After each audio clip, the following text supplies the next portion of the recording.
జమ్మూ కాశ్మీర్లో సంచలనం సృష్టించిన పహల్గాం ఉగ్రదాడి నేపథ్యంలో సింధు నది జలాల ఒప్పందాన్ని భారత్ నిలిపివేసింది. దానికి ప్రతీకారంగా భారత్తో వాణిజ్య బంధాన్ని తెంచుకుంది పాకిస్తాన్. అయితే అది అనుకున్నంత సులభం కాదని పాక్కు వెంటనే అర్థమైంది. వాణిజ్య బంధం తెంచుకున్న కారణంగా ఆ దేశంలో మెడిసినల్ ఎమర్జెన్సీని విధించాల్సి వచ్చింది. ఔషధ నిల్వల్ని సాధ్యమైనంతగా పెంచుకోవాలని సంబంధిత విభాగాలకు పాక్ వైద్య ఆరోగ్య శాఖ సూచించింది. ప్రస్తుతం భారత్ నుంచి పాకిస్తాన్ 30 నుంచి 40% ఔషధాల ముడి సరుకు, ఔషధంలో వాడే ప్రధాన పదార్థం, చికిత్స ఉత్పత్తులను దిగుమతి చేసుకుంటోంది. పోటాపోటీగా వాణిజ్య బంధం తెంచుకున్న ప్రభావం ఔషధ రంగంపై తీవ్రంగా పడింది. ఈ విషయంలో అధికారికంగా ఎటువంటి నోటిఫికేషన్ వెలువడకున్నా ప్రత్యామ్నాయ ప్రణాళికలు సిద్ధమయ్యాయని పాకిస్తాన్ ఔషధ నియంత్రణ సంస్థ వెల్లడించింది. చైనా, రష్యా, ఐరోపా దేశాల నుంచి కూడా ఔషధాలను దిగుమతి చేసుకునే అవకాశాలను పరిశీలిస్తున్నామని అధికారులు చెప్తున్నారు. రేబీస్ టీకా, పాముకాటు మందు, క్యాన్సర్ చికిత్సలకు అవసరమైన ఔషధాలను, మోనోక్లోనల్ యాంటీబాడీస్ తదితరాలను అత్యవసరంగా నిల్వ చేసుకోవాల్సిన అవసరాన్ని గుర్తించామని వివరించారు. ఇదిలా ఉండగా దాయాది దేశం పాకిస్తాన్ కు వరల్డ్ బ్యాంక్ మరో బ్యాడ్ న్యూస్ వినిపించింది. ఇప్పటికీ గత 2-3 సంవత్సరాలుగా ఈ విధంగా హెచ్చరిస్తూనే వస్తోంది. అది నిజమవుతూనే ఉంది. ఇప్పుడు 2025లోనూ మరోసారి అదే వార్నింగ్ జారీ చేసింది. అదేంటంటే, ఇప్పుడున్న సిచ్యువేషన్స్ ని బట్టి కాకుండా సహజంగానే పాకిస్తాన్ లో 1 కోటి మందికి పైగా ప్రజలు ఆకలితో అలమటిస్తున్నారన్నదే ఆ ప్రకటన సారాంశం. ప్రస్తుత ఆర్థిక సంవత్సరంలోనూ పాకిస్తాన్ తీవ్ర ఆహార కొరతను ఎదుర్కోబోతోందని హెచ్చరిక జారీ చేసింది. అది కాకుండా ఈ ఆర్థిక సంవత్సరంలో 19 లక్షల మంది ప్రజలు తీవ్ర పేదరికంలోకి జారిపోవచ్చని వరల్డ్ బ్యాంక్ హెచ్చరించింది. ప్రస్తుతం కొనసాగుతున్న భారత్ పాకిస్తాన్ మధ్య ఉద్రిక్తతల నేపథ్యంలో పాకిస్తాన్ కు మరో పెద్ద దెబ్బ తగిలింది. ఇప్పటికే పేదరికంతో అల్లాడుతున్న ఆ దేశానికి ఇప్పుడు భారత్ నుంచి యుద్ధ భయం పట్టుకుంది. ప్రపంచ బ్యాంక్ నివేదిక ప్రకారం పాకిస్తాన్ ఆర్థిక వృద్ధి అంచనాను 2.7% తగ్గించారు. దేశ ఆర్థిక విధానాలు, పెరుగుతున్న అప్పు స్థితిని దృష్టిలో పెట్టుకుని ఈ అంచనాను సవరించారు. అదే టైంలో ప్రధాని షెహబాజ్ షరీఫ్ నేతృత్వంలోని ప్రభుత్వం వార్షిక బడ్జెట్ లోటు లక్ష్యాన్ని చేరుకోలేకపోవచ్చని కూడా నివేదికలో హెచ్చరించారు. పాకిస్తాన్ అప్పు జీడీపీ నిష్పత్తి మరింత పెరగనున్నట్టు తెలిపింది. పాకిస్తాన్లో ప్రస్తుతం ఇప్పటికే 1 కోటి మంది ఆకలితో పోరాడుతున్నారు. పాక్లో పంటల ఉత్పత్తిపై ప్రతికూల ప్రభావం చూపే వాతావరణ పరిస్థితుల కారణంగా బియ్యం, మొక్కజొన్న వంటి ప్రధాన పంటల దిగుబడి భారీగా తగ్గే ప్రమాదం ఉందని ప్రపంచ బ్యాంక్ తెలిపింది. నిజానికి పెహల్గాం దాడి తర్వాత భారత్ పాకిస్తాన్ సంబంధాలు దారుణంగా క్షీణిస్తున్నాయి. ప్రభుత్వం తీసుకున్న అన్ని ప్రధాన నిర్ణయాల తర్వాత దాని ప్రభావం భారతదేశం, పాకిస్తాన్ మధ్య వాణిజ్యంపై స్పష్టంగా కనిపిస్తోంది. పెహల్గాం దాడి తర్వాత భారత్ పాకిస్తాన్ మధ్య సంబంధాలు క్షీణించాయి. ప్రభుత్వం తీసుకున్న అన్ని ప్రధాన నిర్ణయాల తర్వాత దాని ప్రభావం భారతదేశం, పాకిస్తాన్ మధ్య వాణిజ్యంపై కనిపిస్తోంది. ఎన్నో ఆంక్షలు కొనసాగుతున్నా ఇప్పటికీ భారతదేశం, పాకిస్తాన్ మధ్య పెద్ద ఎత్తున వాణిజ్యం కొనసాగుతోంది. అటువంటి టైంలో పాకిస్తాన్తో సంబంధాలు క్షీణించినప్పుడు పాకిస్తాన్, భారతదేశంలోని అనేక విషయాలు ఖరీదైనవిగా మారవచ్చు. ముఖ్యంగా భారతదేశంలో పాకిస్తాన్ నుండి పెద్ద మొత్తంలో డ్రై ఫ్రూట్స్ కొనుగోలు చేస్తారు. భారతీయ మార్కెట్స్ లో డ్రై ఫ్రూట్స్ కి బాగా డిమాండ్ ఉంటుంది.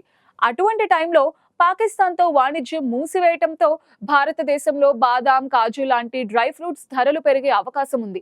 దీంతో పాటు పాకిస్తాన్ నుండి పెద్ద మొత్తంలో సింధు ఉప్పును కూడా మన దేశం నుంచి కొనుగోలు చేస్తారు. భారతదేశంలో సింధు లోయ ఉప్పు పాకిస్తాన్ నుండే వస్తుంది. ఎందుకంటే ప్రపంచంలో సింధు ఉప్పు అత్యధిక పరిమాణంలో లభించే దేశాలలో పాకిస్తాన్ ఒకటి. అందుకే సింధు ఉప్పు భారతదేశంలో అత్యంత ఖరీదైనదిగా మారవచ్చు.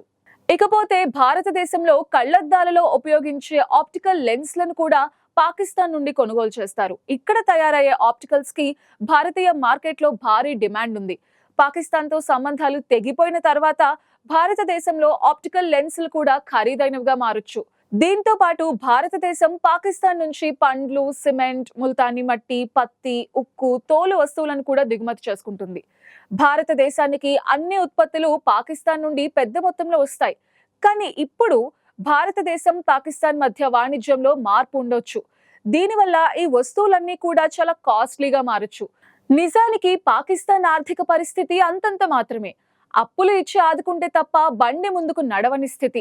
అయినా భారత్తో యుద్ధానికి సిద్ధమంటూ పాకిస్తాన్ ప్రగల్భాలు పలుకుతోంది.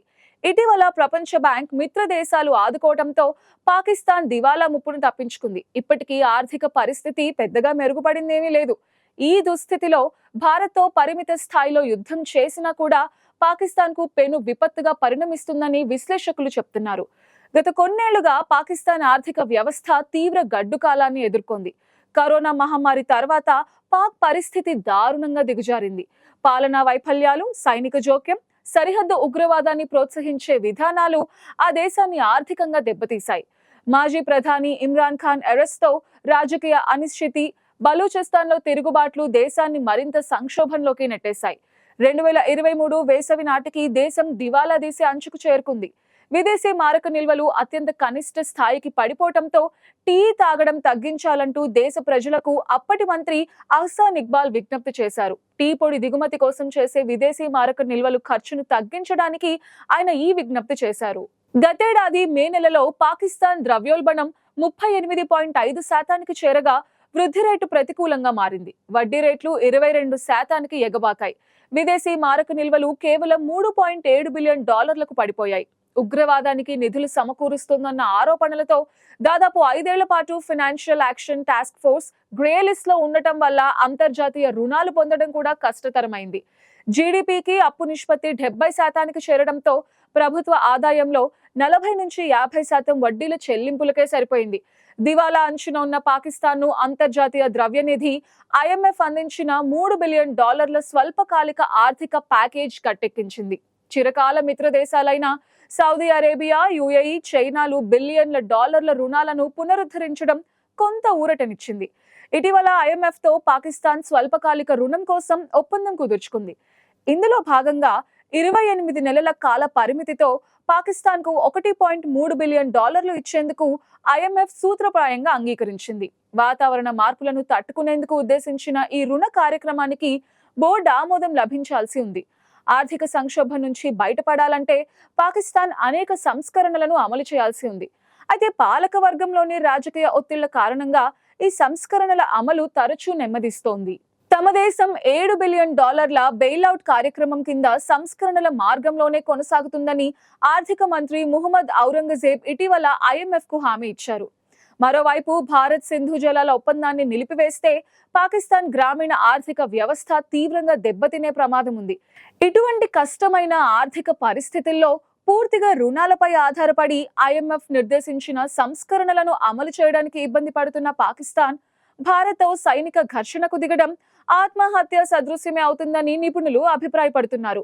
ఇమ్రాన్ ఖాన్ పార్టీపై సైనిక అణిచివేత, బలూచిస్తాన్, ఖైబర్ పఖ్తూన్ఖ్వాలలో తిరుగుబాట్లను అరికట్టడంలో వైఫల్యం కారణంగా తగ్గిన ప్రజాదరణను తిరిగి పొందేందుకు పాకిస్తాన్ సైనిక నాయకత్వం కాశ్మీర్ అంశాన్ని వాడుకోవడానికి ప్రయత్నిస్తోందా అనే అనుమానాలు వ్యక్తమవుతున్నాయి.